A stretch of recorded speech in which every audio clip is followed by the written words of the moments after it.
నమస్తే, నేను మీ కుప్ప పద్మిని. ఇన్నాళ్ళు మీ సపోర్ట్ ని నాకు అందిస్తూ, మీ ప్రేమని నాకు అందిస్తున్న ప్రతి ఒక్కరికి కృతజ్ఞతలు. ఇప్పుడు చూడబోతున్న ఈ వీడియో కూడా ఖచ్చితంగా మీకు ఉపయోగపడుతుంది.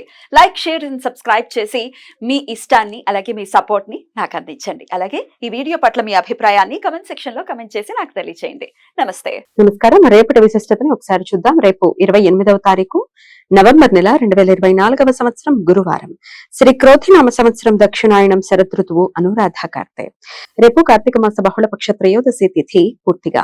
చిత్తా నక్షత్రం ఉదయం 7:36 వరకు, తదుపరి స్వాతి నక్షత్రం. సౌభాగ్య యోగం సాయంత్రం 4:02 వరకు, తదుపరి శోభన యోగం. గరిజ కరణం రాత్రి 7:34 వరకు, తదుపరి వణిజ కరణం ఉంటాయి. సూర్యుడు వృశ్చిక రాశిలో అనురాధ నక్షత్రంలో సంచరిస్తున్నాడు. చంద్రుడు తులారాశిలో సంచరిస్తాడు. నక్షత్ర వర్జం మధ్యాహ్నం 1:50 నుండి 3:36 వరకు. అమృతకాలం రాత్రి 12:30 నుండి 2:17 వరకు. హైదరాబాద్ ప్రాంతం వారికి రేపు సూర్యోదయం ఉదయం 6:29 సూర్యాస్తమయం సాయంత్రం 5:40 చంద్రోదయం రాత్రి 4:38 చంద్రాస్తమయం మధ్యాహ్నం 3:32 అభిజిత్ ముహూర్తం పగలు 11:42 నుండి మధ్యాహ్నం 12:27 వరకు. దుర్ముహూర్తం పగలు 10:12 నుండి 10:57 వరకు. మరలా మధ్యాహ్నం 2:41 నుండి 3:26 వరకు. రాహుకాలం మధ్యాహ్నం 1:28 నుండి 2:52 వరకు. గుళిక కాలం ఉదయం 9:16 నుండి 10:40 వరకు.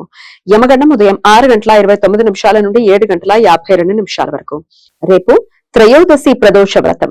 శివ భక్తులు పగటిపూట ఉపవాసముండి సాయంత్రం ప్రదోష సమయంలో దీపారాధన చేసి శివునికి రుద్రాభిషేకం చేస్తారు.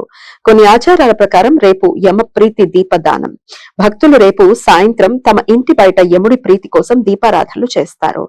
వైష్ణవ వైఖానస సాంప్రదాయం ప్రకారం రేపు ధన్వంతరి జయంతి. తిరుమల శ్రీవారి ఆలయంలో రేపు ప్రత్యేక పూజలు ఉత్సవాలు జరుగుతాయి. రేపు స్వాతి లక్ష్మీ నరసింహ వ్రతం. నరసింహస్వామి వారి జన్మ నక్షత్రం స్వాతి నక్షత్రం అని భక్తుల నమ్మకం. రేపు లక్ష్మీ నరసింహస్వామి పూజ చేయటం వలన ఆర్థిక శత్రు బాధలు తొలగిపోతాయని భక్తుల విశ్వాసం. శని పంచ సప్తశలాక వేధ రేపు ఉదయం 7:37 నుండి మధ్యాహ్నం 2:18 మధ్య కాలంలో ఏర్పడుతుంది. శని శతభిష నక్షత్రం 4వ పాదంలో సంచరించే సమయంలో చంద్రగ్రహం స్వాతి నక్షత్రం మొదటి పాదంలో సంచరిస్తున్నప్పుడు ఈ వేధ ఏర్పడుతుంది. ఈ వేధ సమయంలో ఎటువంటి శుభకార్యాలు చేయడానికి అనుకూలం కాదు. ఈ సమాచారాన్ని మనకు అందించిన వారు మేడికొండూరు విశ్వనాథ్ ప్రసాద్ గారు.